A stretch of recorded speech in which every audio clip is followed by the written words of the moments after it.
إلا الله ما في قلبي غير الله لا إله إلا الله محمد رسول الله আউযু বিল্লাহি মিনাশ শাইতানির রাজিম বিসমিল্লাহির রহমানির রহিম সালামুন আলাইকুম ওয়া রাহমাতুল্লাহি ওয়া বারাকাতুহু। আল্লাহর রহমান রহিমের নামের সঙ্গে আপনাদের সকলের মঙ্গল কামনা করে আপনাদের প্রিয় অনুষ্ঠান মাসাইল জিন্দেগি বাংলায় আবার আপনাদেরকে সকলকে স্বাগতম জানাই। আশা করি আপনারা সবাই ভালো আছেন। প্রিয় দর্শকবৃন্দ, গত অনুষ্ঠানগুলোর মতো আজকের অনুষ্ঠানেও আপনাদের প্রশ্নের উত্তর কোরআন ও হাদিস ও আহলে বাইত আলাইহিমুস সালামের শিক্ষার আলোকে নেওয়ার জন্য আমাদের সকলের প্রিয় জনপ্রিয় আলিমে দ্বীন জনাব মাওলানা শেখ সাবির রেজা সাহেব কেবলাকে স্বাগতম জানাই এবং বিনা কোনো ভূমিকায় সরাসরি অনুষ্ঠান শুরু করি। তো আসুন প্রিয় দর্শকবৃন্দ, আমাদের সকলের প্রিয় মাওলানা সাহেবকে স্বাগতম জানাই। আসসালামু আলাইকুম রহমতুল্লাহ ওয়া বারাকাতুহু। মাওলানা সাহেব, ওয়ালাইকুম আসসালাম ওয়া রাহমাতুল্লাহি ওয়া বারাকাতুহু।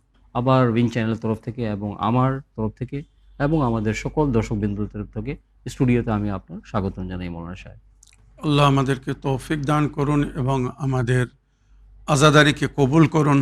জি জি, হয়তো অনেকের প্রশ্নের উত্তরে একটু দেরি হয়ে গিয়েছে জি। রওশন ভাই, আশা করি ওনারাও বুঝবেন যে আমরা জি জি, মহরমের এই 10-12 দিন মজলিস টেলিকাস্ট হচ্ছিল বলে ইসলামী বাংলায় বা মাসাইল জিন্দেগি বাংলা অনুষ্ঠানের মাধ্যমে কারোর প্রশ্নের উত্তর দিতে পারিনি।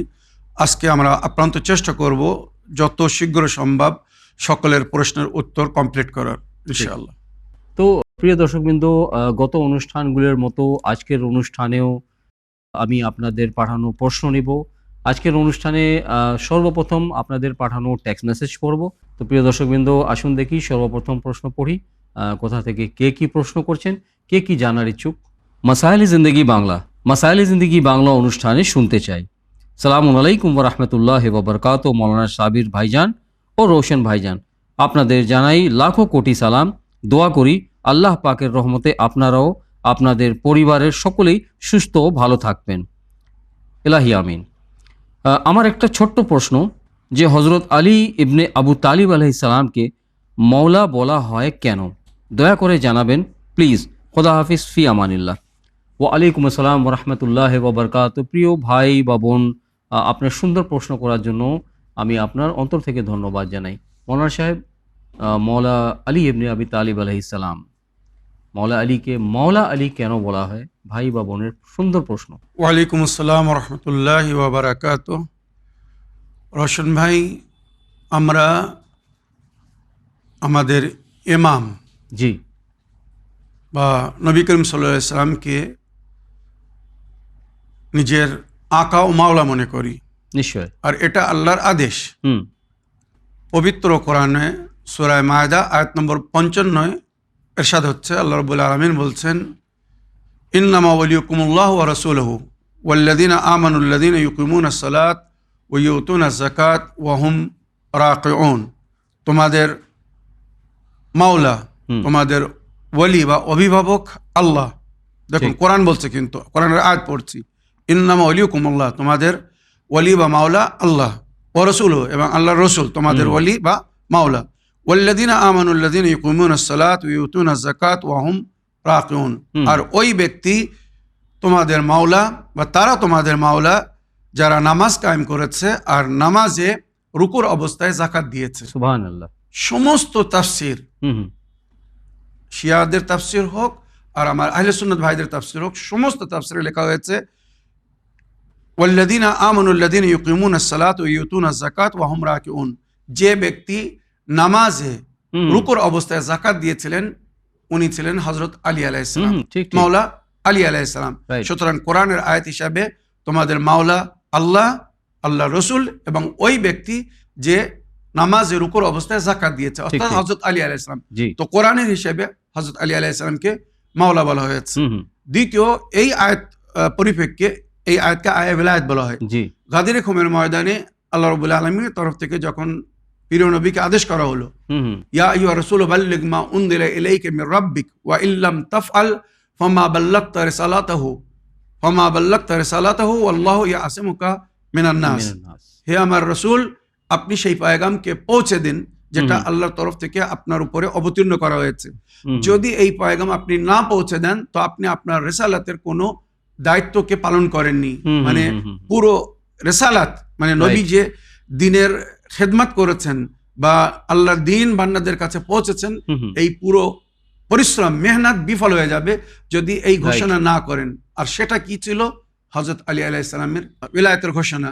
সুতরাং ওখানে হুম, হুম। আল্লাহর আদেশে নবী করিম সাল্লাল্লাহু আলাইহি সাল্লাম এই আয়াত পাঠ করেছিলেন, হুম, হুম। ইন্নামা ওয়ালিয়ুকুমুল্লাহ ওয়া রাসূলুহু ওয়াল্লাযিনা আমানুল্লাযিনা ইউকিমুনাস সালাতা ওয়া ইউতুনাজ যাকাতা ওয়া হুম রাকিউন। রাকিউন। তোমাদের অভিভাবক আল্লাহ ও তার রসুল এবং ওই ব্যক্তি যে নামাজে জি। রুকুর অবস্থায় যাকাত দিয়েছে, আর তিনি ছিলেন মাওলা আলী আলী আলাইহিস সালাম। আলাইহিস সালাম। সুতরাং নবী করিম সাল্লাল্লাহু আলাইহি ওয়াসাল্লাম খুতবায়ে গাদির দেওয়ার পরে মাওলা আলী আলাইহিস সালামের হাত ধরে উঁচু করে সমস্ত সাহাবা বা সাহাবিয়াদেরকে দেখিয়েছিলেন আর বলেছিলেন, মান কুনতু মাওলাহ ফাহাদা আলিউন মাওলা। জি। আজ পর্যন্ত আমি তোমাদের মধ্যে যাদের মাওলা ছিলাম, হুম, হুম। আজ থেকে এই আলী তাদের মাওলা।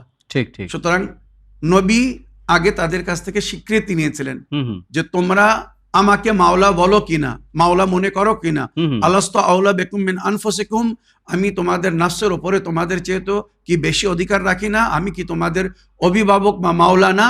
কালু বালা, সবাই একসঙ্গে বলেছিল অবশ্যই হুম, হুম। আপনি আমাদের মাওলা। তখন নবী করিম সাল্লাল্লাহু আলাইহি সাল্লাম বলেছিলেন, মান কুনতু মাওলাহ ফাহাদা আলিউন মাওলা। সুতরাং আল্লাহ ও রসুলের আদেশ অনুযায়ী আমরা মাওলা আলীকে নিজের মাওলা বলি, বা ঠিক। মাওলা আলীকে এইভাবে ইসলামের জন্য, মুসলমানদের জন্য মাওলা করা হয়েছিল বা অভিভাবক করা হয়েছিল। আশা করি আপনার প্রশ্নে আপনি উত্তর পেয়েছেন। প্রিয় দর্শকবৃন্দ, আরেকটি টেক্সট মেসেজ পড়ি, দেখি কোথা থেকে কে কি জানার ইচ্ছুক। মাসাইলে জিন্দেগি বাংলা অনুষ্ঠানে শুনতে চাই। আমি আজিজুল ইসলাম, গ্রাম জঙ্গলপুর, থানা বাদুড়িয়া, জেলা উত্তর 24 পরগনা থেকে বলছি। সালামুন আলাইকুম ওয়া রাহমাতুল্লাহি ওয়া বারাকাতুহু। মাওলানা সাবির ভাইজান ও রোশন ভাইজান, আপনারা আল্লাহ পাকের রহমতে ভালো আছেন এবং দোয়া করি পরম করুণাময় আল্লাহ পাকের অশেষ রহমতে ভিন টিভি চ্যানেলের সকল কর্মকর্তাও তাদের পরিবারের সকল সদস্যর ভালো ও সুস্থ থাকবেন। এলাহি আমিন। আমার অন্তর থেকে এই কামনা করি। আমার একটা ছোট্ট প্রশ্ন, সূরা ইব্রাহিমের 18 নম্বর আয়াতের ব্যাখ্যা করবেন। খোদা হাফিজ, ফি আমানিল্লাহ। ওয়া আলাইকুম আসসালাম ওয়া রাহমাতুল্লাহি ওয়া বারাকাতুহু। আমার প্রিয় আজিজুল ভাই, আপনার এত সুন্দর প্রশ্নের জন্য এবং আমাদের সকলকে দোয়ায় স্মরণে রাখার জন্য অন্তর থেকে আমি আপনার ধন্যবাদ জানাই।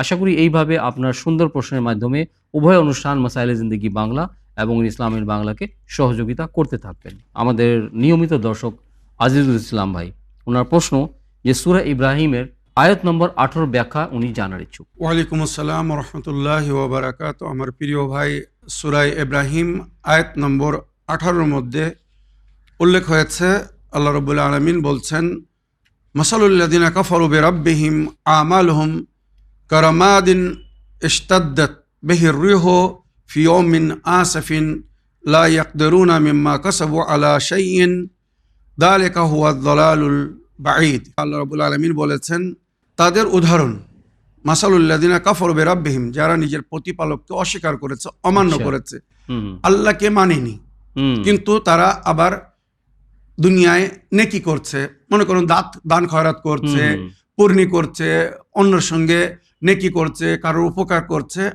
এই ধরনের কিছু Right. আছে। কিন্তু তো এদের সম্পর্কে বলা হচ্ছে, যারা নিজের প্রতিপালকের উপরে বিশ্বাস রাখে না, আল্লাহকে মানে না, আবার কিন্তু তারা কিছু নেকিও করছে, ভালো ঠিক, কাজ ঠিক। করছে, যেটা আমরা দুনিয়ায় দেখছি। জি, জি। তো এদের আমালের পরিস্থিতি কি হবে পরকালে? হুম, তো কোরআনে আল্লাহ রাব্বুল আলামিন নিজে বলছেন, মাসালুল্লাযিনা কাফারু বিরাব্বিহিম আমালুহুম, এদের আমাল মানে যা কিছু এরা করবে, হুম, হুম, কারামাদিন ইশতাদ্দাত বিহির রূহু ফি ইয়াউমিন আসিফিন, সেই ছায়ের মতো হুম, যেটাকে তুফান, ঝড় উড়িয়ে নিয়ে যায়। হুম, মানে আপনারা জানেন, কোনো জায়গায় যদি ছাই বা ধুলো, মাটি, হুম, বালি হুম, জমা হুম, হয়ে থাকে, হুম, right, right. আর সেখানে যখন তুফান মাসে ঝড় আসে, রাইট। জোরের বাতাস আসে, হুম, হুম, সেটাকে উড়িয়ে নিয়ে যায়। ঠিক। তো এদের আমালের এই অবস্থা হবে, যারা আল্লাহকে মানছে না, হুম, হুম, যে প্রতিপালক তাদেরকে সৃষ্টি করেছে এবং তাদেরকে সংবিধান দিয়েছে, সঠিক জিনিসকে মেনে চলতে বলেছেন আল্লাহ, সেই আল্লাহকে মানছে না, বা আল্লাহ রাব্বুল আলামিন তাদের হেদায়েতের জন্য যে ব্যবস্থা করেছেন সেই ব্যবস্থাকে তারা আপন করছে না, তারা নিজের ইচ্ছা মতো চলছে ঠিক। দুনিয়াতে। তো এদের আমাল ওইভাবে ধুলোর মতো উড়িয়ে দেওয়া হবে, তোমাদের নেকির কোনো ফল তোমরা পরকালে পাবে না। হয়তো দুনিয়ায় তোমাদের এই সমস্ত নেকিকে দেখে মানুষ তোমাদের সম্মান করবে, দুনিয়ায় হয়তো তোমার নেকির কিছু ফল পাবে। এটা কোরআনের তাফসিরেও লেখা হয়েছে বা হাদিসের মধ্যে উল্লেখ হয়েছে, ফামাইয়া আমাল মিসকালা যাররাতিন খায়রান ইয়ারা, যে সামান্য নেকি করবে তারও সে ফল দেখবে, ওইরূপ যে বদি করবে তারও ফল তাকে দেখতে হবে, দুনিয়ায় হোক আর আখিরাতে হোক। তো অনেক সময় যারা আল্লাহকে মানে না কিন্তু তারা নেকি করছে, তো আল্লাহ এই দুনিয়ায় তাদেরকে হয়তো আরো উন্নতি দিবে, তাদের জীবনে সুখ শান্তি দান করবে, যাতে পরকালে সে দাবি না করতে পারে যে আল্লাহ আমি অমুক নেকি করেছিলাম, তোমার বান্দার সঙ্গে ভালো করেছিলাম, তার পরিবর্তে আমাকে দাও। তখন আল্লাহ বলবে আমি তোমাকে দুনিয়ায় দিয়ে দিয়েছিলাম, তুমি আমার প্রতি বিশ্বাস রাখতে না, ঈমান রাখতে না, আমার কথা মেনে চলতে না, বা আমি যে সংবিধান দিয়েছিলাম সেই সংবিধানকে তোমরা ফলো করতে না বলে তোমাদের জন্য পরকালের কিছু নেই। আর এটা কিন্তু কোরআনের আয়াতের মধ্যে উল্লেখ হয়েছে যে যারা আল্লাহর প্রতি ঈমান স্থাপন করেনি, নবী করিম সাল্লাল্লাহু আলাইহি ওয়াসাল্লামকে মানেনি, এবং নবী কিয়ামত পর্যন্ত হেদায়েতের জন্য যে ব্যবস্থাপন করে গিয়েছেন, যে সিস্টেম জারি করে গেছেন, সেই সিস্টেমকে যদি কেউ ফলো না করে আর পরকালের প্রতি যদি বিশ্বাস না রাখে, তো তাদের কোনো নেকির তারা আজর পাবে না। তো এখানে এই আয়াতে সেটাই বলা হয়েছে, আমালুহুম কারিমাদিন ইশতাদ্দাত বিহির রিহু ফি ইয়াউমিন আসফিন লা ইয়াকদিরুনা মিম্মা কাসাবু আলা শাইইন, তারা যা কিছু সঞ্চয় করছে কিছু রক্ষা করতে পারবে না, মানে তাদের নেকি জারি থাকবে না, বজায় থাকবে না। যালিকা ওয়াল দালালুল বাঈদ, আর এটাই হবে তাদের শিক্ষা থেকে দূরে থাকার একটা পরিচয়, জি, মানে তাদের প্রকাশ্য মূর্খতার একটা পরিচয়, যে তারা নেকি করেও তার ফল পাবে না।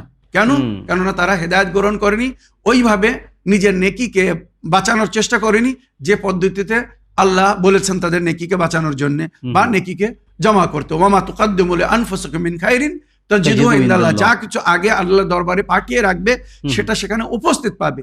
তো তারা সেই প্রসেসের মাধ্যমে আল্লাহর কাছে পাঠাচ্ছে না, আল্লাহর প্রতি তাদের বিশ্বাসই নেই। ঠিক ঠিক ঠিক, তারা ভাবছে যা কিছু এই দুনিয়ায়। মানে ঈশ্বরের আগে বা আল্লাহর আগে সর্বপ্রথম মানুষকে, একজন মানুষকে মানে আত্মসমর্পণ করতে হবে অবশ্যই, তাছাড়া হবে কলমার জরিয়ত। জাযাকাল্লাহ। ওয়ামা খালাকতুল জিন্না ওয়াল ইনসা ইল্লা লিয়াবুদুন, আল্লাহ নিজে বলছেন আমি জিন ও ইনসকে সৃষ্টি করিনি কিন্তু আমার উপাসনার জন্য, ইবাদতের জন্য। তো মানুষ যদি সেই আল্লাহর উপাসনা ইবাদত না করে, তো তা আল্লাহর উদ্দেশ্যকেই সে পালন করলো না, সুতরাং তার কোনো নেকি তার কাজে আসবে না পরকালে। আশা করি আমার প্রিয় ভাই আপনার প্রশ্নে আপনি উত্তর পেয়েছেন। প্রিয় দর্শকবৃন্দ, আরেকটি টেক্সট মেসেজ পড়ি, দেখি কোথা থেকে কে কি জানার ইচ্ছুক। সালামু আলাইকুম ওয়া রাহমাতুল্লাহি ওয়া বারাকাতুহু। হ্যাজ অবস্থা কি মোবাইল স্ক্রিনে টাচ করে জিয়ারতে আশুরা কিবা অন্য কোনো জিয়ারত কি কোনো দোয়া পড়া যাবে, একটু বলবেন, খোদা হাফিজ। প্রশ্নটা মাসাইলে জিন্দেগি বাংলাতে রাখলাম। ওয়া আলাইকুম আসসালাম ওয়া রাহমাতুল্লাহি ওয়া বারাকাতুহু। প্রশ্নের মাধ্যমে মাসাইলে জিন্দেগি বাংলা অনুষ্ঠানকে সহযোগিতা করার জন্য আমি আপনার ধন্যবাদ জানাই। মৌলানা সাহেব, হয়তো কোন বা বোন আমার প্রশ্ন করছেন যে মোবাইল স্ক্রিনে আজকাল বেশিরভাগ কোরআন বা দোয়া দেখা যায় আর কি, আর প্রায় মানে কি এটা অনেক ইজি ও কনভিনিয়েন্ট হয়েছে সমস্ত অ্যাপের মধ্যে। জি জি, সমস্ত অ্যাপ থাকে সেখানে। মানে নাবাক অবস্থায় কি কোনো কোরআনের সূরা বা কোনো আয়াত বা টাচ করে সেটাকে পড়া যাবে? ইসলাম এই বিষয়ে কি বলে?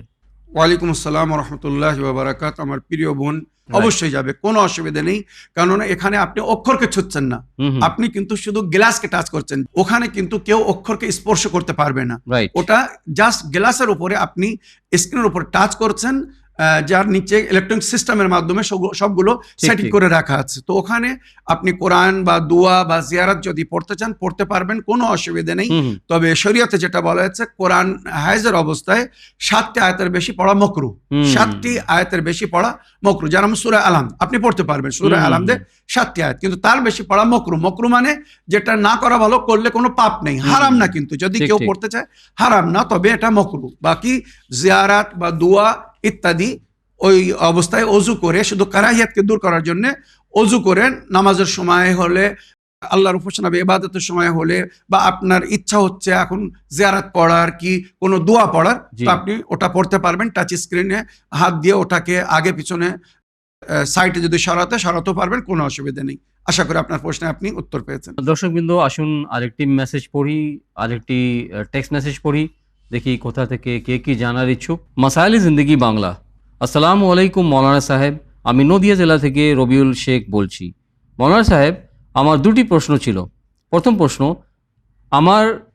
আমার প্রথম প্রশ্ন হলো, ফজরের নামাজের পরে ইমাম মেহেদী আলাইহিস সালামের জন্য দোয়ায়ে আহাদ কেউ যদি ফজরের নামাজের পরে সময়ের অভাবের জন্য পড়তে না পারে, তাহলে সে কি জোহর এবং আসরের নামাজের পরে পড়তে পারবে? এবং আমার দ্বিতীয় প্রশ্ন হলো, হাদিসে কিসা প্রত্যেক বৃহস্পতিবারে রাতে পড়তে হয়। আমি জানতে চাইছি, হাদিসে কিসা কি প্রত্যেক রাতে পড়তে পারবো? আপনি একটু বলবেন। ওয়া আলাইকুম আসসালাম ওয়া রাহমাতুল্লাহি ওয়া বারাকাতুহু। রবিউল শেখ ভাই, আপনার সুন্দর প্রশ্নের মাধ্যমে মাসাইলে জিন্দেগি অনুষ্ঠানকে সহযোগিতা করার জন্য আমি আপনার ধন্যবাদ জানাই।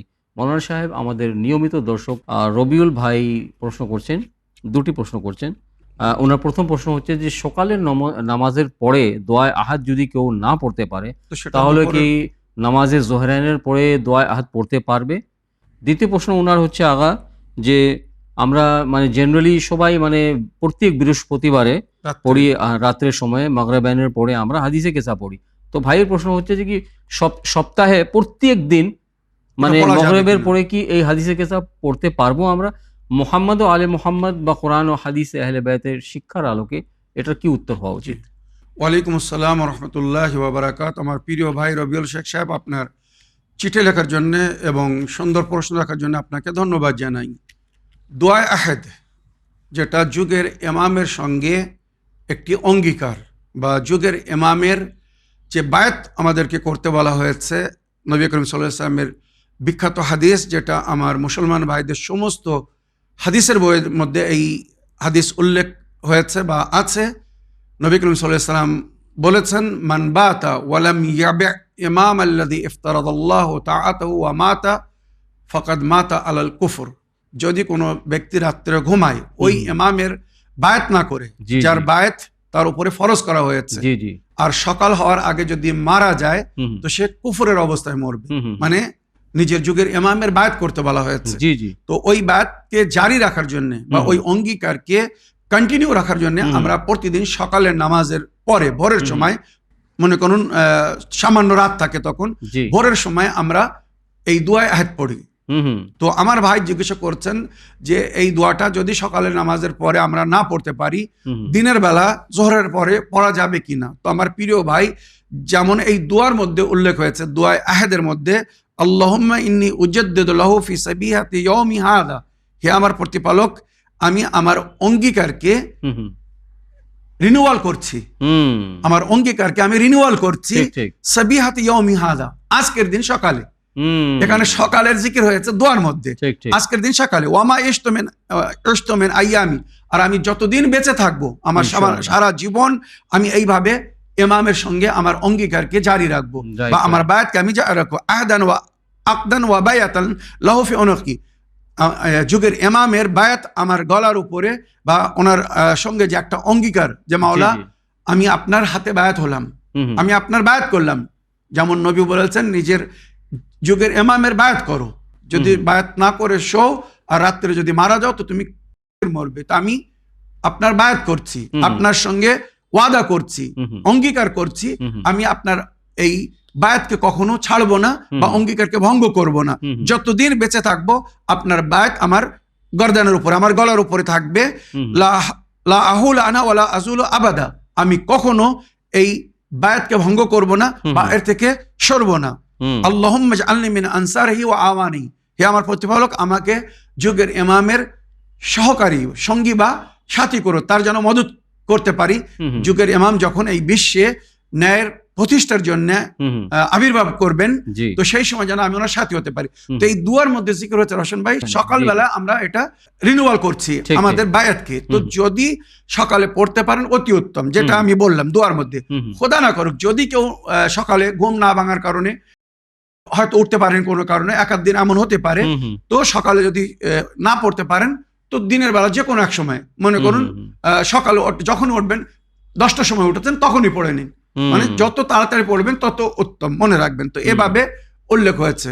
আশা করি আপনার প্রথম প্রশ্নে আপনি উত্তর পেয়েছেন। দ্বিতীয় প্রশ্ন ছিল হাদিসে কিসা বৃহস্পতিবারের রাত্রে পড়তে বলা হয়েছে বা পড়ে সবাই, জি জি। এটা অন্য রাত্রে বা প্রতিদিন রাত্রে পড়া যাবে কিনা? অবশ্যই হাদিসে কিসা প্রতিদিন প্রতি রাত্রে যখন ইচ্ছা তখন পড়তে পারবেন। বিশেষ করে বলা হয়েছে যখন আমরা কোনো নতুন কাজ শুরু করব, কোনো Right. শুভ কাজ করতে যাব, আগে হাদিসে কিসা পড়ো, কারণ Right, হাদিসে কিসার মধ্যে উল্লেখ হয়েছে রশন ভাই, যেখানে হাদিসে কিসা পাঠ হয় আল্লাহর রহমতের বর্ষণ হয়, সুবহানাল্লাহ। সেই কাজে বরকত হয়, সেই কাজে সফলতা হয়, আল্লাহর ফেরেশতারা আসে মদত করার জন্য। তো দিনের বেলা যে কোনো সময় হাদিসে কথা পড়তে পারবেন, যে কোনো নেক উদ্দেশ্যে যাওয়ার আগে হাদিসে কিসা পড়তে পারবেন, ওই রূপ রাতের বেলাও প্রতিদিন যদি কেউ হাদিসে কিসা পড়তে চায় পড়তে পারবে, কোনো অসুবিধা নেই। আশা করি আপনার দুটো প্রশ্নের আপনি উত্তর পেয়েছেন। আসুন আরেকটি টেক্সট মেসেজ পড়ি, দেখি কোথা থেকে কে কি জানার ইচ্ছুক। সালামুন আলাইকুম সাবির মৌলানা এবং রোশন ভাইজানকে। প্রশ্নটি মাসাইলে জিন্দেগির জন্য। আমি ওয়েস্ট বেঙ্গল রাজারহাট থেকে রুহুল আমিন বলছি। আমি মাদ্রাসাতে পড়ি, পড়তে গেলে মাথায় যন্ত্রণা করে, কি করলে আমি ভালোভাবে পড়তে পারবো? আমি হাফেজ 9 পারা পড়ছি, প্লিজ বলে দিবেন। আপনারা ভালো থাকুন, আল্লাহ হাফেজ। ওয়ালাইকুম আসসালাম ওয়া রাহমাতুল্লাহি ওয়া বারাকাতুহু। রুহুল আমিন সাহেব বা রুহুল আমিন ভাই, আপনার প্রশ্নের মাধ্যমে মাসাইলে জিন্দেগি বাংলা অনুষ্ঠানকে সহযোগিতা করার জন্য এবং আমাকে এবং মৌলানা সাহেবকে দোয়ায় স্মরণে রাখার জন্য অন্তর থেকে আমি আপনার ধন্যবাদ জানাই। মৌলানা সাহেব, রুহুল আমিন ভাই রাজারহাট থেকে প্রশ্ন করছেন, 9 পারা উনি আপাতত হিফজ কন্টিনিউ করছেন। আছে। জি, তো পড়ার সময় ওনার কি মাথায় মানে ব্যথা হয়, যন্ত্রণা হয়, তার জন্য ওনার পড়াটা মানে খুব ডিস্টার্ব হয়। তো কি আমল করলে বা কি এরকম দোয়া পড়লে বা পাঠ করলে উনি মানে এই ব্যবহার থেকে বা যেটা ভুগছেন তার থেকে মানে উনি বাইরে আসতে পারবেন? ওয়ালাইকুম আসসালাম রহমতুল্লাহি ওয়া বারাকাতুহু। আমার প্রিয় ভাই রুহুল আমিন সাহেব, আল্লাহ রাব্বুল আলামিন আপনার নেক তৌফিকাতে বৃদ্ধি করুন। আপনি পবিত্র কোরআন শরীফকে হিফজ করার চেষ্টা করছেন, নিঃসন্দেহে নেক কাজ করছেন, আল্লাহ রাব্বুল আলামিন আপনার মদত করবেন। তবে এখানে ছোট একটা কথা আমি আপনাকে বলতে চাই, এটাকে স্মরণে রাখবেন, যেটা নবী করিম সাল্লাল্লাহু আলাইহি ওয়াসাল্লাম বলেছেন, রুব্বা তালিল কোরআন ইয়াতলুল কোরআন ওয়াল কোরআন ইয়ালআনুহু। কিছু তেলাওয়াতকারীরা কোরআনের জি। তেলাওয়াত করে, বা রুব্বা কারিল কোরআন ইয়াকরাউল কোরআন ওয়াল কোরআন ইয়ালআনুহু। কিছু কারীরা কোরআন পড়ে আর কোরআন সেই সময় তাদের উপরে লানত করে। হুম, হুম, হুম। জানতে হবে এরা কারা, ঠিক ঠিক। কোন তেলাওয়াতকারী বা কোন কারি যখন কোরআন পড়ে হুম, হুম, তো কোরআন তাদের উপরে লানত করে, হুম, আর কোরআন যখন তাদের উপরে লানত করে হুম, হুম। তো তারা বিভিন্ন ক্ষতিগ্রস্ত হয়, বিভিন্ন কষ্টের Right, মধ্যে right. পড়ে যায়। কোরআন কাদের উপরে লানত করে? যারা কোরআন পড়ে কিন্তু কোরআনকে বুঝে তার উপরে আমাল করে না। সুন্দর রশন সুন্দর, ভাই, এটাই সুন্দর। কিন্তু নবী হুম, হুম। নিজের হাদিসের মাধ্যমে বলতে চাচ্ছেন যে জি। তোমরা শুধু কোরআন পড়ো না, কোরআন হিফজ করো না। কোরআন যদি পড়ো বা হিফজ করো তো সেটাকে বুঝে তার উপরে আমাল আমল করো, করতে হবে তাছাড়া প্র্যাকটিক্যালি। কোনো লাভ নেই। এবারে আমি আপনার জন্য উপায় বলে দিচ্ছি। আমার প্রিয় ভাই, আপনি যখন 9 পারায় পৌঁছে গেছেন তো সূরায়ে আনাম এই আয়াত শেফা, এর মধ্যে মাথা যন্ত্রণার শেফা এই আয়াতের মধ্যে রশন ভাই জি, জি। ইমামে জাফর সাদিক আলাইহিস সালাম বলেছেন, কারোর যদি মাথায় যন্ত্রণা হয় তো সঙ্গে সঙ্গে সে যেন এই আয়াত পড়ে। আর এইভাবে শুরু করতে বলা আছে দুয়ার দুটো শব্দের সঙ্গে, হুম, হুম। আসকুন আও উসকুন সাক্কান্তুকা বিল্লাযী ওয়ালাহু মা সাকানা ফিল লাইলি ওয়ান নাহার ওয়া হুয়াস সামিউল আলিম। আলিম। সূরা আনাম আয়াত নম্বর 13। জি। এই মাথার যন্ত্রণা সঙ্গে সঙ্গে বন্ধ হয়ে যাবে যদি হুম। কেউ এই আয়াতটা পড়ে নিজের উপরে দম করে নেয়, হুম, হুম। বা যেখানে ব্যথা হচ্ছে, মাথায় ব্যথা হচ্ছে তো মাথার উপরে হাত রেখে এই আয়াতটি যদি 3 বার পড়ে তো মাথা যন্ত্রণা বন্ধ হয়ে যাবে। হুম। তাছাড়া আরো একটি দোয়া ইমামে জাফর সাদিক আলাইহিস সালাম তালিম করেছেন বা আহলে বায়তের তালিমাতের মধ্যে জি, এসেছে, জি। যেটা বুজুর্গানদের কাছ থেকে শুনেছি। জি। যদি কারোর মাথায় যন্ত্রণা হয় হুম, তো হুম। কপালের উপরে এইভাবে হাত রাখবে আর একটু টিপে হুম, হুম।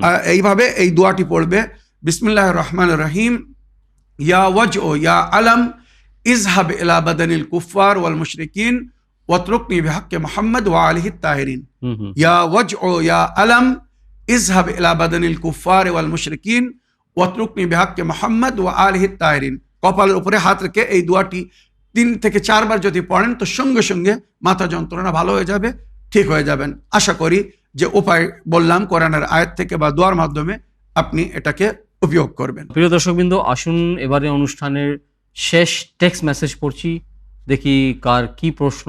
আসসালামু আলাইকুম মৌলানা সাহেব, আমি নদিয়া থেকে মোহিনী আনসারি বলছি। আশা করি আপনারা দুজনে ভালো আছেন, আল্লাহ আপনাদেরকে ভালো রাখুক। আমার প্রশ্ন হচ্ছে যে আমার মেয়ে হয়েছে, এখন 2 মাস হচ্ছে। যখন হয়েছিল খুব ফর্সা ছিল, 2 সপ্তাহ পর কেমন যেন কালো হয়ে গেল। ফর্সা হওয়ার যদি কোনো আমল থাকে বলবেন। আর আমার সিজার করার পর পেটটা মোটা হয়ে গিয়েছে, কি করলে পেটটা কমে যাবে বলবেন। আমার এই প্রশ্নের উত্তর মাসাইলে জিন্দগিতে দেবেন। খোদা হাফিজ। ওয়া আলাইকুম আসসালাম ওয়া রাহমাতুল্লাহি ওয়া বারাকাতুহু। প্রিয় বোন, মাসাইলে জিন্দগি বাংলা অনুষ্ঠানকে এই সুন্দর প্রশ্নের মাধ্যমে সহযোগিতা করার জন্য এবং আপনার দোয়ায় স্মরণে রাখার জন্য অন্তর থেকে ধন্যবাদ জানাই। মৌলানা সাহেব, মোহিনী আনসারী বোন ভুক্তভোগী বলতে গেলে আর কি, জি। আর ওনার মানে একটা আফসোস বলা যায় যে ওনার মেয়েটা যখন জন্ম হয়েছিল তখন ফর্সা ছিল, রং তারপর পরিষ্কার ছিল, আস্তে আস্তে ফর্সা ছিল। কিছুদিন পরে মানে কালো হয়ে গেল। তো এই কারণটা মানে জানার ইচ্ছুক, যদি কোনো আমল উপায় থাকে বা থাকে তো উপায় থাকে বলবেন। তাহলে সাজেস্ট করবেন। এবং সিজারিয়ান করার পরে ওনার মানে অ্যাবডমেনটা মানে বেড়ে গিয়েছে। বেড়ে গিয়েছে, তো সেটা কিভাবে কমবে? আহলে বাইত আলাইহিমুস সালামের বা ইসলামের তালিমাতে এর কি উপায় আছে মৌলানা সাহেব? ওয়ালাইকুম আসসালাম ওয়া রাহমাতুল্লাহি ওয়া বারাকাতুহু। আমার প্রিয় বোন, আল্লাহ রাব্বুল আলামিন আপনার সন্তান আপনাকে মোবারক করুন, আপনার কন্যাকে দীর্ঘজীবী করুন ইলাহি আমিন, এবং আপনাকে পরিপূর্ণ সুস্থতা দান করুন। ইলাহি আমিন। ও নিয়ে কোনো চিন্তা করবেন না। রোশন ভাই, অনেক জি। অনেক সময় নজর লাগে, যখন জি, জি। কুনজর লাগে, যেটা আমরা রওয়ায়াতের মধ্যে পেয়েছি বা আহলে বাইতের তালিমাতের মধ্যে পেয়েছি, ভালো মানুষ শুকিয়ে যায়, হুম, অসুস্থ হয়ে যায়, ঠিক।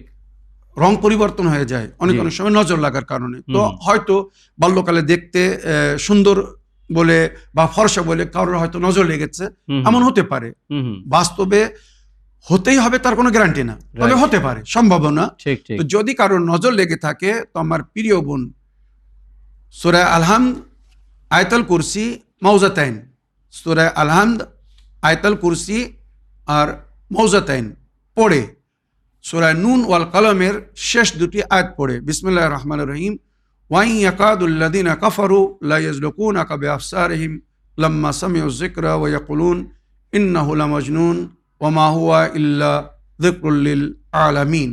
এই আয়াত দুটি পড়ে ওর উপরে দম করে দেবেন। যেভাবে বললাম, সূরা আল-হামদ একবার, আয়াতুল কুরসি একবার, মাউজাতাইন কুল আউযু বিরাব্বিল ফালাক, কুল আউযু বিরাব্বিন নাস একবার করে, আর সূরা নুন ওয়াল কালামের শেষ দুটি আয়াত একবার পড়ে ওর উপরে দমন করে দেবেন। সঙ্গে সঙ্গে নজর কেটে যাবে। মনে রাখবেন, যদি কেউ নজর লাগিয়ে থাকে তো সঙ্গে সঙ্গে নজর কেটে যাবে। তাছাড়া নবী করিম সাল্লাল্লাহু আলাইহি ওয়াসাল্লাম যে দুয়ার তালিম দিয়েছিলেন, মানে জি। আহলে বাইত আমাদেরকে যে দুয়ার তালিম দিয়েছেন নজর কাটার জন্যে, বা কেউ যদি কিছু করে থাকে হুম, তো সেটাকে কাটানোর জন্যে, তো হাসান ও হোসাইন আলাইহিস সালাম হুম, ওনারা দেখতে খুব সুন্দর ছিলেন, আপনারা জি। জানেন, নুরানি। তো অনেক অনেক সময় যখন ওনারা বাইরে যেতেন তো কারোর নজর লাগতো, জি। তো বাড়ি এসে দুই ভাইয়ের শরীর অসুস্থ হতো, নবী করিম সাল্লাল্লাহু আলাইহি ওয়াসাল্লাম সঙ্গে সঙ্গে এই দোয়া পড়ে দম করে দিতেন আর নজর কেটে যেত। হুম, বিসমিল্লাহির রহমানির রহিম আল্লাহুম্মা রাব্বা মাতারিন হাবিসিন ওয়া হাজারিন ইয়াবিসিন ওয়া লাইলিন দামিসিন ওয়া রাতাবিন ওয়া ইয়াবিসিন রুদ্দা আইনাল আইন আলাইহি ফি কাবাদিহি ওয়া নাহরিহি ওয়া মালিহি ফারজিল বাসারা হাল তারা মিন ফুতুরিন সুম্মা রজিল বাসারা কাররাতাইন ইয়ানকালিবু ইলাইকাল বাসারু খাসিয়ান ওয়া হুয়া হাসির। এটা পড়ে হুম। নবী দম করে দিতেন, সঙ্গে সঙ্গে কারেন্টের মতো কাজ করতো আর নজর কেটে যেত, বাচ্চারা পরিপূর্ণ সুস্থ হয়ে যেতেন। তো হুম। এটা নবী ও নবীর আহলে বাইত তালিমাত, এটা পড়ে যদি কোনো বাচ্চার উপরে দম করে দেওয়া হয় সঙ্গে সঙ্গে নজর কেটে যাবে। তাছাড়া আরও একটি দোয়া পড়ে নজর কাটার জন্য আরও একটা দোয়া তালিম দিয়েছেন নবী ও নবীর আহলে বাইত আলাইহিস সালাম। বিসমিল্লাহির রহমানির রহিম আল্লাহুম্মা যা সুলতানিল আযীম ওয়াল মান্নিল কাদিম ওয়াল ওয়াজহিল করিম যাল কালিমাতিত তাম্মাতি ওয়াদ দাওয়াতিল মুস্তাজাবাত আফে ফুলানান।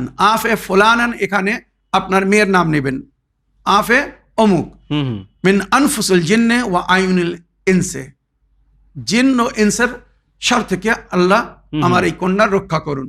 সঙ্গে সঙ্গে যদি কেউ নজর লাগিয়ে থাকে, অনেক অনেক সময় রশন ভাই শুধু মানুষের নজর লাগে না, হুম। জিন্নারটাও কিন্তু নজর লাগায়, আবার Okay. জিনরা ক্ষতিও করে, আমরা দেখতে পাই না বলে। তো হুম। ওই জিন্ন ইনসের শার থেকে বাঁচানোর জন্য এই দোয়াটা অতি উত্তম, অতি প্র্যাকটিক্যাল দোয়া।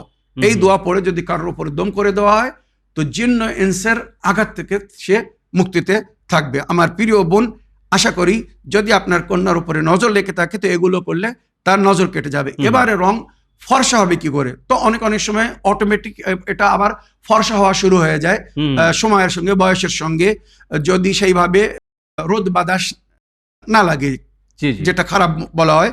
আর এছাড়া যদি রং ফর্সা করতে চান তো আমি একটা উপটান বলে দিচ্ছি, যেটা হেকমাতের মধ্যে জিকির হয়েছে। একটা উপটান তৈরি করতে হবে। উপটানটা তৈরি করতে হবে কাঁচা হলুদ বেটে নিতে হবে, জাফরান, অরিজিনাল কাঁচা জাফরান যেটা পাওয়া যায়, জাফরানের ফুল বা ফুলের যে অংশটা পাওয়া যায়, জাফরান, অরিজিনাল জাফরান নিয়ে নেবেন। এগুলো আয়ুর্বেদিক ওষুধের দোকানে পাওয়া যায়। আর চন্দনের পাউডার, চন্দন পাউডার সমস্ত জায়গায় পাওয়া যায় মেডিকেল স্টোরে। আর মুলতানি মাটি যাকে বলা হয়, আর অ্যালোভেরার রস, এই 5টি জিনিস মিক্স করে আপোষে মিক্স করে একটি অয়েন্টমেন্ট তৈরি করে নিতে হবে, পেস্ট তৈরি করে নিতে হবে। আর ওইটা বাচ্চার সমস্ত শরীরে, মেয়ের সমস্ত শরীরে মাখিয়ে দিন। কিছুদিন যদি এটা মাখান, রং অটোমেটিক রচন ভাই একদম ফর্সা হয়ে যাবে, পরিষ্কার হয়ে যাবে, আগের মতো যেমন ফর্সা বা ধবধবে ছিল ওই রকম হয়ে যাবে। এটা আপনার কন্যার জন্য। আর আপনার জন্য যে সিজারের পরে পেট ফুলে গিয়েছে বা মোটা হয়ে গিয়েছে, বেড়ে গিয়েছে, এটার জন্য একটি সুন্দর উপায় বলে দিচ্ছি। ডালচিনি বয়েল করতে হবে। ডালচিনি সমস্ত বাড়িতেই থাকে, মুদিখানায় পাওয়া যায় ডালচিনি।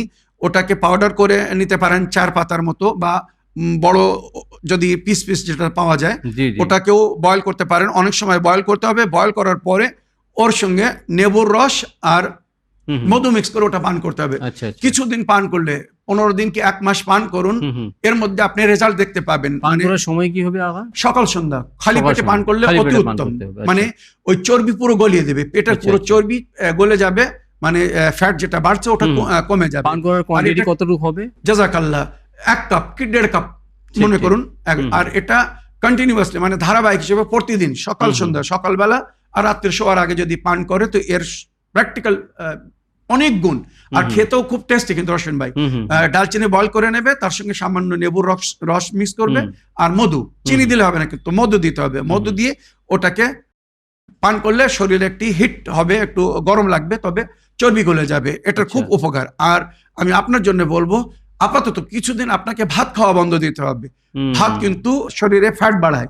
তো ভাত বন্ধ করে রুটি খান কিছুদিন, মনে করুন 15 দিন কি 1 মাস আপনি এটাকে ব্যবহার করুন। ওই যেটা তৈরি করতে বলছে ওটাকে তৈরি করে ব্যবহার করুন, আর ওর সঙ্গে ভাত খাওয়া বন্ধ দিয়ে শুধু রুটি খান। ইনশাল্লাহ এর সুন্দর রেজাল্ট আপনি 1 মাসের মধ্যে দেখতে পাবেন। ইনশাল্লাহ শরীরের এক্সট্রা যে ফ্যাট সেগুলো সব গলে যাবে, আর আপনার শরীর সুন্দর হয়ে যাবে।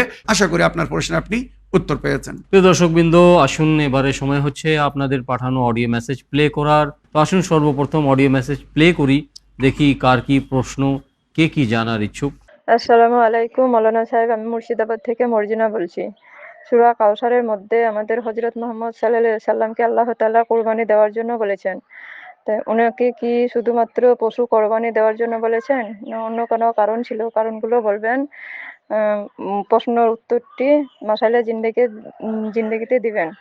আল্লাহুম্মা সাল্লি আলা মুহাম্মদ ওয়া আলি মুহাম্মদ।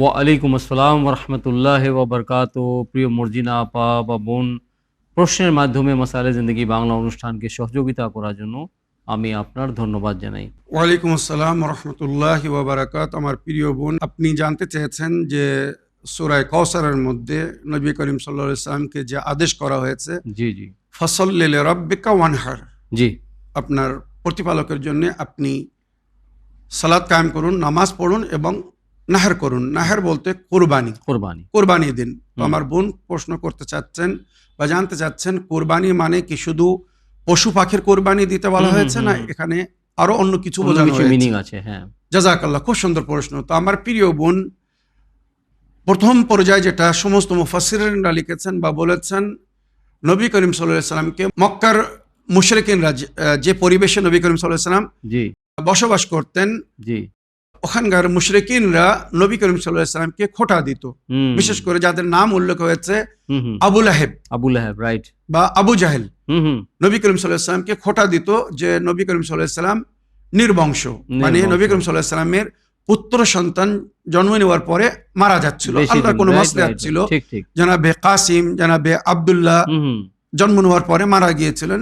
তো নবীকে খোঁটা দিত যে নবীর দিন আর আগে যাবে না, নবী শেষ হয়ে যাবে, নবীর সঙ্গে সঙ্গে নবীর দিনও শেষ হয়ে যাবে, কেন নবীর বংশ আগে চলবে না, তো নবীর দিনের রক্ষা কারা করবে? আমাদেরকে অত টেনশন নেওয়ার দরকার নেই। ওরা এই ভাবছিল। আর এমন হয়েছে, মানে প্র্যাকটিক্যাল যেটা ইতিহাসে লেখা হয়েছে, যে রাত্রে জানাবে কাসিম মারা গিয়েছিলেন, আবু লাহেব দৌড়ে যে হুম। পুরো বংশে কোরাইশের মধ্যে হুম। খবর দিয়ে দিয়েছিল শুভ হুম। সংবাদ যে আচ্ছা, তোমাদের আচ্ছা। জন্য আমি একটা শুভ সংবাদ নিয়েছি, হ্যাঁ। নবীর ছেলে কাসেম মারা গিয়েছে। মানে আচ্ছা। এমনকি বদবখতি দেখুন, হুম, হুম, মিষ্টি বিতরণ করেছে যে হুম। তোমরা নবীর দিন নিয়ে চিন্তা করো না, হুম। নবীর ছেলে হয়েছিল, সে মারা গিয়েছে, হুম। নবীর পরে নবীর দিন আর আগে যাবে না। কারণ এই কেসটা তো একবার হয়নি আকার, কয়েকবার জনাবে ইব্রাহিম, জেদা- জনাবে তাহির, জনাবে জাযাকাল্লাহ। কাসিম। তারপরে আব্দুল্লাহ, জানাবে আব্দুল্লাহ যখন মারা যান, আচ্ছা। ওই জন্য নবীকে আমরা আসসালামু আলাইকা আবা আব্দুল্লাহ বলি। হুম, হুম, আব্দুল্লাহ যখন মারা গিয়েছিলেন, ওইরূপ আবু জাহেল দৌড়ে গিয়ে ছুটে গিয়ে পুরো মুশরিকিনদেরকে হুম। শুভ সংবাদ দিয়েছিল যে হুম। নবীর ছেলে, দ্বিতীয় ছেলেও মারা গিয়েছে। হুম। মানে এইভাবে নবীকে তারা কষ্ট দিত, হুম। আঘাত দিত, হুম, হুম, হুম। যে নবী করিম সাল্লাল্লাহু আলাইহি ওয়াসাল্লাম আযুবিল্লাহ সুম্মা আযুবিল্লাহ, উনি নির্বংশ হয়ে যাবেন, ঠিক, ওনার ঠিক। বংশ আর আগে যাবে না, ওনার হুম। দিনও আগে যাবে না, এখানে সবকিছুই শেষ হয়ে যাবে। মাওলানা সাহেব, really sorry to interrupt you. আমি যেমন বললাম জনাবে তাহির, কি তাহির নামের কোনো মানে ছেলে ছিলেন নবীজির? নবী করিম সাল্লাল্লাহু আলাইহি ওয়াসাল্লামের একই ছেলের অনেক সময় কয়েকটি নাম ছিল, বুঝছি, মনে বুঝছি। রাখবেন। হুম, হুম, হুম। যে ছেলেকে নবী করিম সাল্লাল্লাহু আলাইহি ওয়াসাল্লাম মনে করেন মানে আব্দুল্লাহ লাকাব। লাকাব, ওইভাবে হুম, তাহির ঠিক, বলে ঠিক। ডাকা হতো, হুম, হুম। তাইয়্যিব বলে ডাকা হতো, রাইট, রাইট। নাম ছিল। যাক, যেটা ইতিহাসে লেখা হয়েছে, নবী করিম সাল্লাল্লাহু আলাইহি ওয়াসাল্লামের 3টি পুত্র সন্তান ছিল, হুম, হুম, হুম। কাসিম, তাইয়্যিব ও তাহির যাকে বলা হয়, হুম, হুম। আর আব্দুল্লাহ বা ইব্রাহিম। ইব্রাহিমকে বলা হয়, হুম, হুম। ইত্যাদি। যাই হোক, তো এখানে নবীকে যখন খোঁটা দেওয়া শুরু করলো কাফেররা, হুম, হুম। তো নবী করিম সাল্লাল্লাহু আলাইহি ওয়াসাল্লাম মানব রূপে এই দুনিয়াতে এসেছিলেন, জি, জি, ইন্নামা আনা বাশারুম মিসলুকুম। জি। তো নবী করিম সাল্লাল্লাহু আলাইহি ওয়াসাল্লাম তাদের ওই বিদ্রূপ কথা শুনে খুব আঘাত পেতেন, কষ্ট হুম। পেতেন। ঠিক, ঠিক। নবী করিম সাল্লাল্লাহু আলাইহি ওয়াসাল্লামের চেহারা রং একটু পরিবর্তন হয়ে যেত, হুম, মানে হুম, মনের হুম। কষ্টে, বেদনায়। ঠিক, এটা ঠিক। এটা একটা বাস্তব জিনিস। রাইট। তো ওই অবস্থাকে দেখে আল্লাহ রাব্বুল আলামিন নিজে নবীকে বলেছিলেন, ওয়ালা সাউফা ইউতিকা রাব্বুকা ফাতারদা। আয় নবী, আপনি মুশরিকদের কথায় রাগ করবেন না, হুম, হুম, হুম। নিরাশ হবেন না, দুঃখ পাবেন না। হুম, হুম, ইন্না আতাইনাকাল কাউসার, হুম। আমি আপনাকে কৌসার দান করলাম। হুম। এই কৌসার বলতে অনেক অর্থ নেওয়া হয়েছে, কিন্তু কৌসার মানে খায়রে কসির, অনেক নেকি দান করলাম, এর পরিবর্তে আপনাকে হুম, হুম, হুম। অনেক সওয়াব দান করলাম। ঠিক। দ্বিতীয় কৌসার মানে হাউজে কৌসার, মানে হুম। আপনার বা আপনার উম্মতের নেকির পরিবর্তে তাদেরকে হাউজে কৌসার থেকে শরবত পান করানো হবে, এটাও অর্থ নেওয়া হয়েছে। নাহরে কৌসার, যেটা জান্নাতে জারি ঠিক। বলা হয়েছে। তাছাড়াও অধিক ওলামাগণেরা যেটা লিখেছেন, খায়রে কসির বা হাউজে কৌসারের পরে এর প্র্যাকটিক্যাল দুনিয়ায় এর অর্থ নেওয়া হয়েছে কসিরুল আওলাদ, হুম। যেটা নবী করিম সাল্লাল্লাহু আলাইহি ওয়াসাল্লামের কন্যা ফাতেমার মাধ্যমে জি, জি। এই দুনিয়ায় নবীর সন্তানরা বিস্তারিত হয়েছেন, রাইট, রাইট। বা নবীর বংশ আগে গিয়েছেন। আলে মোহাম্মদ। জি, আলে মোহাম্মদ, মনে রাখবেন। তাই নবী করিম সাল্লাল্লাহু আলাইহি ওয়াসাল্লামের হাদিস, সমস্ত নবীর বংশ চলেছে তার পুত্র সন্তানের মাধ্যমে, হুম। আর আমার বংশ চলবে আমার পুত্রীর মাধ্যমে, মানে কন্যা ফাতেমার মাধ্যমে। ঠিক, ঠিক। আর ওই জন্য হাসান ও হুসাইন আলাইহিস সালামকে সিবতাই রাসূলুল্লাহ বা ইবনাই রাসূলুল্লাহ বলা হয়। হুম, হুম। বাস্তবে কিন্তু মাওলা আলী ও ফাতেমার সন্তান, জি, জি। কিন্তু ওনাদের দুই ভাইকে নবীর সন্তান বলে বলা হয়, কেন নবী নিজের সন্তান বলেছিলেন, আর বলেছিলেন এদের মাধ্যমেই আমার বংশ আগে যাবে। হুম, হুম। সুতরাং এখানে সূরা কাউসারের মধ্যে বলা হচ্ছে, ইন্না আতাইনাকাল কাউসার, আয় নবী, আপনাকে আমি অনেক সন্তান দান করলাম। মানে মনে রাখবেন, পুরো বিশ্বে এক ফ্যামিলির সদস্য হিসেবে সৈয়দ কিন্তু সবচেয়ে বেশি। রাইট। রোশন ভাই, ঠিক, ঠিক। তো ইন্না আতাইনাকাল কাউসার, আমি আপনাকে কসিরুল আওলাদ করলাম, হুম। এত সন্তান দান করলাম যা কাফেরদের ধারণায়ও থাকবে না। হুম। তারা ভাবছে যে আপনার পরে আপনার দিন শেষ হয়ে যাবে, মুছে যাবে। ঠিক, ঠিক। না, কিয়ামত পর্যন্ত আপনার সন্তানদের মাধ্যমে, সাদাতের মাধ্যমে, সৈয়দদের মাধ্যমে, নবীর বংশধারীদের মাধ্যমে হুম। এই দিন পরিচালিত থাকবে। হুম, হুম। আর ওই জন্য শেষ ইমাম, হুম, হুম। ওই জন্য নবী করিম Especially সাল্লাল্লাহু আলাইহি আহলে বাইত, ওয়াসাল্লাম, জাযাকাল্লাহ। আহলে বাইত আলাইহিস ওই আহলে সালামের বাইত, ওই জন্য মাধ্যমে, জি। নবী করিম সাল্লাল্লাহু আলাইহি ওয়াসাল্লাম হুম। কোরআনের সঙ্গে নিজের আহলে বাইতকে ছেড়েছেন, ঠিক, ঠিক। সাহাবীদেরকে কিন্তু ছাড়েননি। Right, right. ইন্নী তারিকুন ফিকুম সাকলাইন কিতাবাল্লাহি ওয়া ইতরাতি আহলি বাইতি, জি। আমি তোমাদের মাঝখানে দুটি গুরুত্বপূর্ণ জিনিস ছেড়ে যাচ্ছি, এক হুম। আল্লাহর কিতাব, আর দ্বিতীয় আমার ইতরাত, আমার ইতরাত। আহলে বাইত। জি, জি। কারণ নবী জানতেন আমি যতক্ষণ আছি আমাকে দেখে সাহাবী হতে থাকবে, হুম। আমার সঙ্গে সাক্ষাৎ করে, বায়াত করে, জি। মোলাকাত করে সাহাবী হতে থাকবে। কিন্তু আমি যখন দুনিয়ায় থেকে চলে যাব, হুম। তখন সাহাবী আস্তে আস্তে কম হয়ে যাবে। হুম। একদিন আসবে হয়তো একজন সাহাবীও থাকবে না, হুম। কিন্তু কোরআন তো থাকবে কিয়ামত পর্যন্ত। ঠিক, ঠিক। তো কোরআনের সঙ্গে শিক্ষক হিসেবে কাউকে তো থাকতে হবে। ঠিক, ঠিক। ওই জন্য নবী করিম সাল্লাল্লাহু আলাইহি ওয়াসাল্লাম নিজের ইতরাতের জিকির করেছিলেন, আহলে বাইতের জিকির করেছিলেন, নাম সহ জিকির করেছিলেন। জাযাকাল্লাহ, নাম সহ, কে পরস্পর এই কোরআনের সঙ্গে কিয়ামত পর্যন্ত কারা থাকবে, ঠিক, কে ঠিক। থাকবে? তো প্রতি যুগের ইমামকে ওই জন্য কোরআনের সাথী করা হয়েছে। জি। রোশন ভাই, তো ইন্না আতাইনাকাল কাউসার ফাসাল্লি লিরাব্বিকা ওয়ানহার, এই যে আপনাকে আমি অধিক বংশ দান করলাম, সন্তান দান করলাম, এর পরিবর্তে নবীকে কি বলা হচ্ছে? ফাসাল্লি লিরাব্বিকা ওয়ানহার, নিজের প্রতিপালকের শুকর আদায় করার জন্য আপনি নামাজ পড়ুন। এই নামাজ নামাজ পড়ুন। কিন্তু শুকরানার নামাজ, এটা কিন্তু ফরজ নামাজ না, রাইট, রাইট। শুকরানার নামাজ পড়ুন। ফাসাল্লি লিরাব্বিকা ওয়ানহার, এখানে ওয়ানহার মানে কুরবানি পেশ করুন। এই কুরবানি মানে এই বকরিদের কুরবানি না, কিন্তু এই কুরবানি বলা হচ্ছে আকিকা, মানে সন্তানের রক্ষার জন্য আমরা যে আকিকা করি, যাতে সন্তানের জীবন বৃদ্ধি পায়, সন্তান বালা মুসিবত জি, থেকে জি। রক্ষা পায়। যদি কারো জানের বদলে জান কুরবানি করা হয়, যেটা আমরা Right, right. আকিকার দোয়ায়ে পড়ি, মানে আকিকার জন্য যে প্রাণী আমরা জবাই করি, ওই জবাই করার সময় কিন্তু রসম ভাই আমরা একটা দোয়া পড়ি, লাহমু বিলাহমিহি দামুহু বিদামিহি শারু বিশারিহি। জি, জি। এই প্রাণী যেটা জবাই করলাম, এর মাংসের মাধ্যমে আমি আমার ছেলের মাংসের পরিবর্তে এই মাংস দিলাম, আমার ছেলের রক্তের পরিবর্তে এর রক্ত দিলাম, আমি আমার ছেলের পশমের পরিবর্তে এর পশম আল্লাহর পথে দান করলাম। এইভাবে যখন ছেলে বা মেয়ের তরফ থেকে ওই আকিকা করায়, কুরবানি দেওয়া হয়, তো তার পরিবর্তে তার জীবন রক্ষা পায়, বালা মুসিবত থেকে সে রক্ষা পায়। তো এখানে এই যে ওয়ানহার, এটা হচ্ছে আকিকার কোরবানি, ঠিক, ঠিক। এটা কিন্তু বকরিদের কোরবানি না। তো এখানে এক নম্বর আকিকা করতে বলা হয়েছে। আর সর্বপ্রথম ইসলামে যার আকিকা হয়েছিল ইমাম হাসান আলাইহিস সালামের, জি, জি। কারণ ওনার ঠিক। মাধ্যমেই হাসান ও হুসাইনের মাধ্যমেই নবীর বংশ চলবে বলে আল্লাহ জি, জি। রাব্বুল আলামিন নিজের নবীকে বলেছিলেন, আপনার সন্তানের রক্ষার জন্য আপনি এদের পরিবর্তে কুরবানি দিন। তো নবী করিম সাল্লাল্লাহু আলাইহি ওয়াসাল্লাম সর্বপ্রথম আকিকা করিয়েছিলেন ইমাম হাসান আলাইহিস সালামের। জি। তো ফাসাল্লি লিরাব্বিকা ওয়ানহার, ওয়ানহার মানে কুরবানি দিন, ওদের তরফ থেকে আকিকা করুন। একটা অর্থ এটা। দ্বিতীয় যেটা বলা হয়েছে, অনেক মুফাসসির লিখেছেন, ওয়ানহার মানে নামাজের সময় আমরা যখন তাকবীর বলি আল্লাহু আকবার, নাহার মানে এই গলা, রশন ভাই, নাহার মানে গলাকে বলা হয়। আবার তো ওয়ানহার মানে তোমরা যখন তাকবীর বলবে, তো হাত এই গলার সামনে, মানে কানের সমতুল্য, এই দেখুন কানের সমতুল্য আমার হাত আসবে, আর এই যে আঙুল দেখুন গলার সমান এসে গেছে কিন্তু। তো নাহার মানে গলার পর্যন্ত, কান পর্যন্ত হাত তুলে আল্লাহু আকবার বলবে। একে আমাদের আহলে সুন্নাত ভাইরা বলে রফুরিয়া দেন, এটাকে অনেক সওয়াবের কাজ বলেছে, গুরুত্ব দেওয়া হয়েছে। তো এখানে দ্বিতীয় তাফসির করা হয়েছে যে নবী করিম সাল্লাল্লাহু আলাইহি ওয়াসাল্লামকে আল্লাহ রাব্বুল আলামিন বলেছিলেন যে যখন আপনি প্রার্থনা করবেন, উপাসনা করবেন, ইবাদত করবেন, নামাজ পড়বেন, তো নিজের হাতকে উঁচু করে আল্লাহু আকবার বলবেন। ওয়ানহার মানে এই হাতকে কান পর্যন্ত নিয়ে গিয়ে তারপরে আল্লাহু আকবার বলবেন। তো নাহারের একটা অর্থ এটাও বলা হয়েছে। ঠিক, ঠিক। তাছাড়া তৃতীয় অর্থ যেটা বলা হয়েছে সূরা কাউসারে ফাসাল্লি লিরাব্বিকা ওয়ানহার, মানে নামাজ পড়ুন এবং দান খয়রাত করুন। এখানে নাহার মানে সাদকা দেওয়া, দান খয়রাত করুন। এই সাদকার মাধ্যমে কিন্তু বালা মুসিবত দূর হয়, বিপদ আপদ দূর হয়, বহু সমস্যার সমাধান হয়ে যায়। তো এগুলো সব কিছু নবী আমাদেরকে শিখিয়েছিলেন, আমাদের জীবনে সুখ শান্তি যাতে আসে, আমরা যাতে বালা মুসিবতে না পড়ি। মনে রাখবেন, তো নবীর মাধ্যমে এগুলো আমাদেরকে শিক্ষা দেওয়া হয়েছে। জি, জি। বাস্তবে সূরাটা নবীর জন্য, কিন্তু নবীর ওপরে যে জিনিস নাযিল হয়েছে সেটা আমাদের জন্য। ঠিক। তো ইন্না আতাইনাকাল কাউসার ফাসাল্লি লিরাব্বিকা ওয়ানহার ইন্না শানিআকা হুয়াল আবতার। আয় নবী, আপনার যারা শত্রু, যারা আপনাকে বিদ্রূপ কথা বলছে, আপনার সম্পর্কে সমালোচনা করছে, এরা হবে নির্বংশ। নির্বংশ মানে কি? এদের সন্তানরা থেকেও না থাকার মতো হবে। মানে এদের যে দিন, এদের যে ধর্ম বা এদের যে উদ্দেশ্য, এটা কিন্তু শেষ পর্যন্ত চলবে না। আজ আলহামদুলিল্লাহ শুকরুলিল্লাহ, নবীর বংশরা পৃথিবীর প্রতি দেশে কোনো এমন দেশ নেই যে দেশে নবীর বংশরা বসবাস করছে না। ঠিক, ঠিক। কোথায় আবু লাহাবের সন্তানরা, কোথায় আবু জাহেলের সন্তানরা, ঠিক, ঠিক। তাদের কোনো চিনে গন্ধ নেই, কোনো নাম নেওয়া লোক নেই। ঠিক, ঠিক। তো এটা প্রমাণ হয়ে গেল যে আল্লাহর কথা কখনো মিথ্যা হতে পারে না। Right, right. যারা আপনাকে নির্বংশ হয়ে বলছে, তারা একদিন নির্বংশ হয়ে যাবে। তাদের নাম নেওয়ার লোক হবে না, তাদের পোছার লোক হবে না, তাদের জিজ্ঞাসা করার লোক হবে না, তাদের স্মরণ করার লোক হবে না।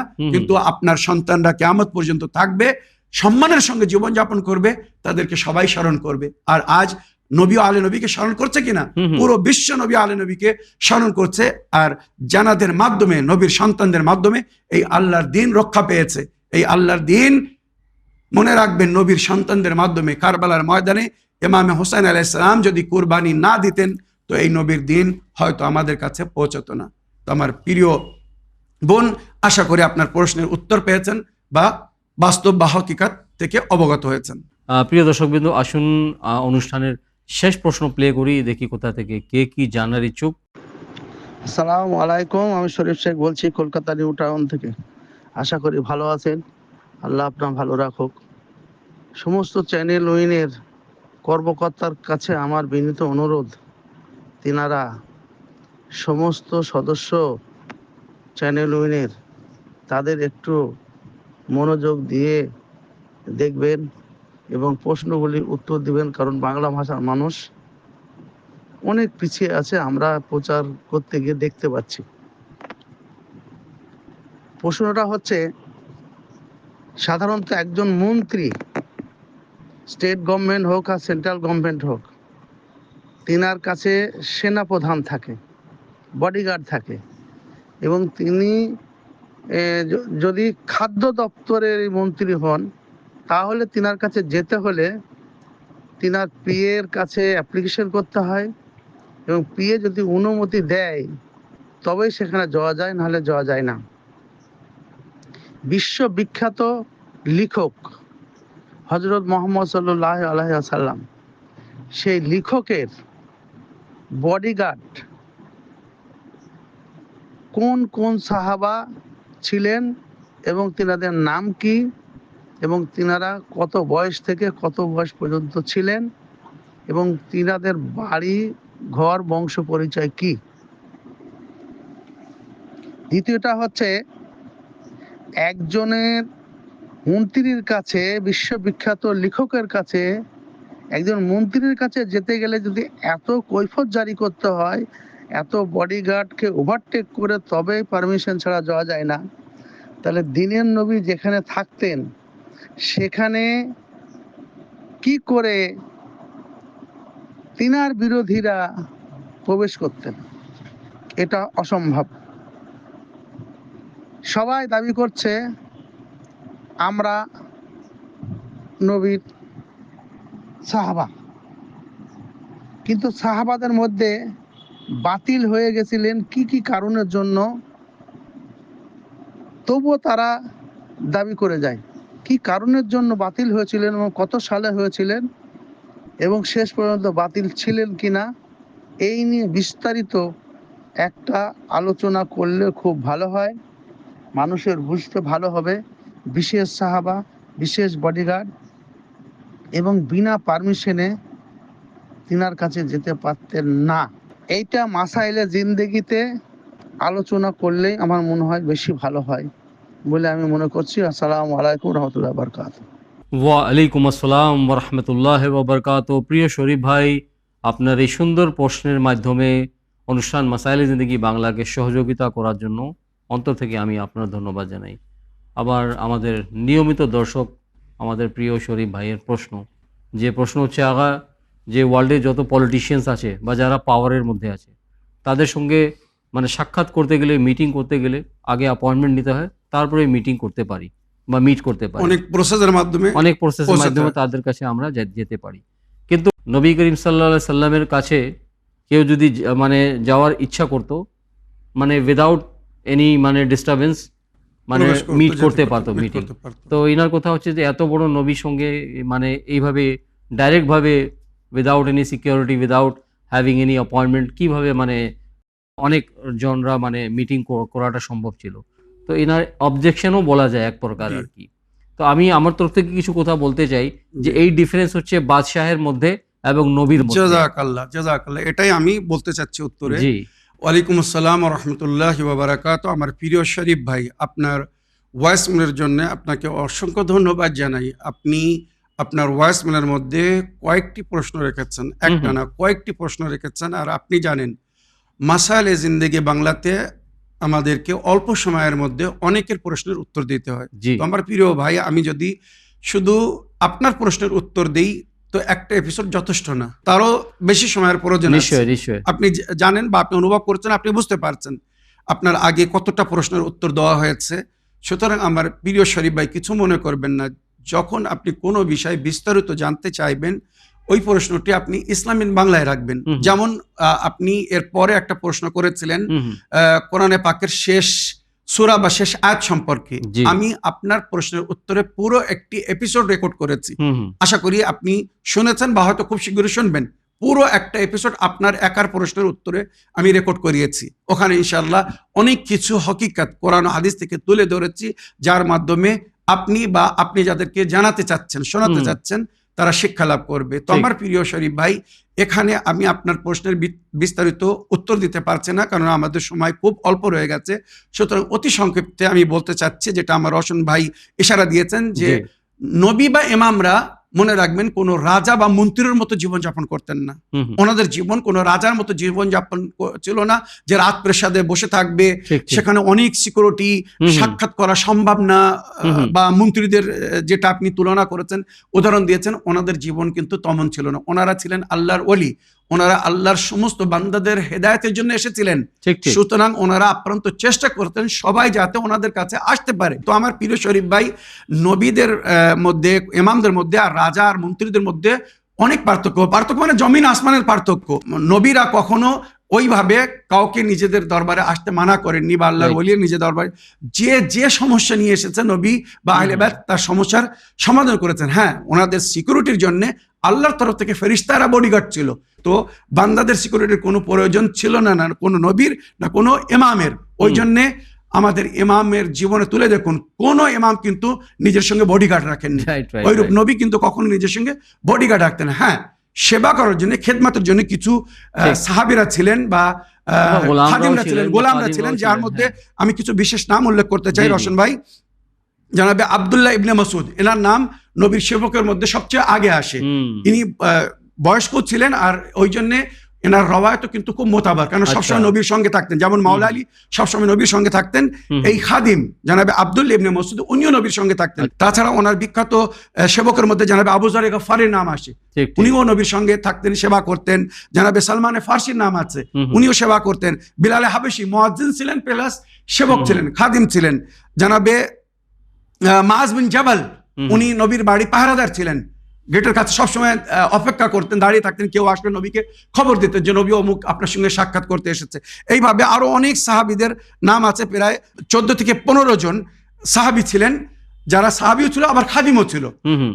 তাছাড়া জানাবে মেকদাদ আসাদি, আবু সঈদ খাদারি, হোজাইফা ইয়ামানি, আসবাক বিন নবাতা, জানাবে জায়েদ বিন হারসা, এনাদের নামও উল্লেখ হয়েছে যে ওনারা সাহাবী ছিলেন, প্লাস নবীর খাদিমও ছিলেন, খেদমতও করতেন। আর সবাই শারফ মনে করতো, জি। সম্মান মনে করতো নবীর খেদমত করার যদি সুযোগ পেত। তো আমার প্রিয় শরীফ ভাই, আশা করি সংক্ষিপ্তে যতটুকু সময়ের মধ্যে সম্ভব হলো আপনার প্রশ্নের আমি এখানে উত্তর দিলাম।